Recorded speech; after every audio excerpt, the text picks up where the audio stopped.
तो दोस्तों मैं हूं भारत और आपका ओनली अमेजिंग रेसिपी में है स्वागत।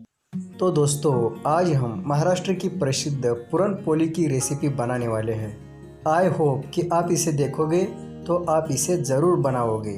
तो फिर शुरू करें। महाराष्ट्र में कौन सा भी त्यौहार हो उस त्यौहार में ये पुरन पोली बनाई जाती है। तो ये पुरन की पोली बनाने के लिए हमने सबसे पहले गेहूं का आटा गूंद लिया है और ये गेहूं का आटा आप रोटी बनाने के लिए जिस तरह गूंद लेते हैं बिल्कुल उसी तरह गूंद लेना है। और पुरन की पोली बनाने के लिए सबसे इम्पोर्टेंट इंग्रेडिएंट्स है चने की दाल। और ये चने की दाल हम कुकर में अच्छी तरह से उबाल लेते हैं और इस दाल को वहाँ तक उबाल लेना है जहाँ तक ये दाल आप हाथ में ले लोगे और दबाओगे तो ये अच्छी तरह से मैश हो जाएगी। तो ये दाल अच्छी तरह से गल चुकी है और ये दाल उबालने के बाद इसी में हम टेस्ट के अकॉर्डिंग साल्ट डाल देंगे।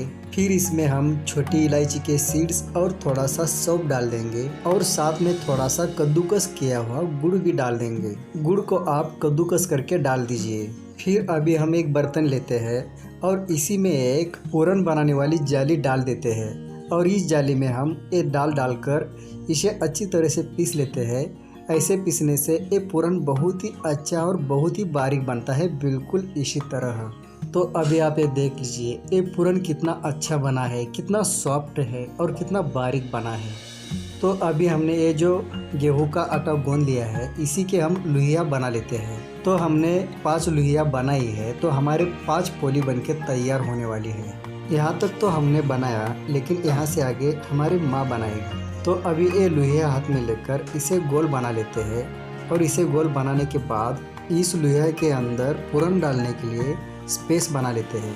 तो ये देख लीजिए इस लुहिया के अंदर पूरन डालने के लिए स्पेस कैसे बनाते हैं। तो अभी आप ये देख लीजिए हाथ में पकड़कर इसी तरह इसे स्पेस बना लेते हैं। तो ये देखिए इसी के अंदर पूरन भरने के लिए इसी तरह स्पेस बन के तैयार है। तो अभी इसी के अंदर हम पूरन रख देते हैं। तो ये पूरन अभी हम इसी में भर लेते हैं और ये पूरन इसी के अंदर भरने के बाद इसे अच्छी तरह से दोनों हाथों से सील कर लेते हैं। तो अभी हमने इस लोया के अंदर इस पूरन को अच्छी तरह से सील किया है। तो ये देख लीजिए पूरन डालने के बाद ये लोहिया इस तरह बन के तैयार है। तो इसे अभी दोनों बाजू से सूखे आटे में डाल देते हैं और इसे सूखा आटा लगाने के बाद इसे हम बेल लेते हैं। और पोली बेलने की टेक्निक कोई मुश्किल नहीं है, जैसे आप रोटी बेल लेते हो उसी तरह इसे बेल लेना है। तो पोली को अच्छे से बेल लिया है। तो पोली को बेलने के बाद हम पैन को रख देंगे गैस पे और पैन गर्म होने के बाद उसी में हम डाल देंगे थोड़ा सा कुकिंग ऑयल। आप घी भी डाल सकते हैं लेकिन मैं कुकिंग ऑयल ही डाल रहा हूँ। और ऑयल डालने के बाद इसी के ऊपर हम डाल देंगे पोली और इसे हम लो मीडियम फ्लेम पे अच्छी तरह से भून देंगे और इसे लगभग 1 मिनट भूनने के बाद पलट देंगे। और इसे पलटने के बाद इस बाजू को भी हम ऑयल लगा देंगे और ऑयल लगाने के बाद इसे आप मीडियम लो फ्लेम पे लगभग 1 मिनट के लिए भून दीजिए।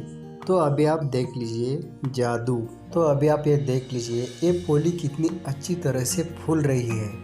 तो ये पोली अच्छी तरह से फूल चुकी है। तो इसे हम और एक बार पलट देंगे। तो इस पोली को हम दोनों बाजू से अच्छी तरह से भून देंगे। तो ये देखिए ये पूरन की पोली बनके तैयार है और ये महाराष्ट्र की शान है। अगर दोस्तों ये पोली आपको पसंद आई है तो मेरे चैनल को लाइक कीजिए, सब्सक्राइब कीजिए और आगे जो बेल आइकन का बटन है उसे प्रेस भी कीजिए। धन्यवाद।